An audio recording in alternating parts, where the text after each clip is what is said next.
हो, खरोखर तो अतिशय रोमांच आणणारा क्षण असा होता. कर्नल सोफिया कुरेशी आणि विंग कमांडर व्योमिका सिंग अचानक त्या दिवशी आल्या. म्हणजे आपण असं मराठीत म्हणतो की त्या आल्या आणि त्यांनी जिंकलं. नक्कीच. अशा पद्धतीने त्या तिथे आल्या आणि त्यांनी अतिशय नेमकेपणाने ती संपूर्ण मोहीम समजावून सांगितली आणि एकही शब्द कमी जास्त नाही.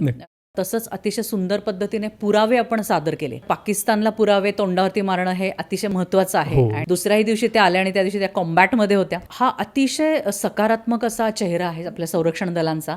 आणि एका मोठ्या बदलाला आपण सगळे सामोरं जात आहोत. एका सुंदर वळणावरती आपण आहोत. ह्याचं कुठेतरी ते प्रतीक आहे. महिला सक्षमीकरणाचं ते एका अर्थाने प्रतीक आहे. कारण कर्नल होणं आर्मीमध्ये ही खूप मोठी गोष्ट आहे. निश्चितच भारताच्या कानाकोपऱ्यातल्या मुलींसाठी त्यांच्या पालकांसाठी ही खूप मोठी प्रेरणा आहे. कर्नल कुरेशींचे सासरे सांगतात की त्यांचं अभिमानाने ऊर कसं भरून आलं. आणि जेव्हा व्योमिका सिंग यांचे आई बाबा अतिशय साध्या घरातले ते समजावून सांगतात की त्यांनी त्या मुलीला कसं घडवलं आणि अतिशय कंपोस्ट अशा पद्धतीने कुठेही त्याच्यामध्ये बोलण्यामध्ये अभिनिवेश नव्हता.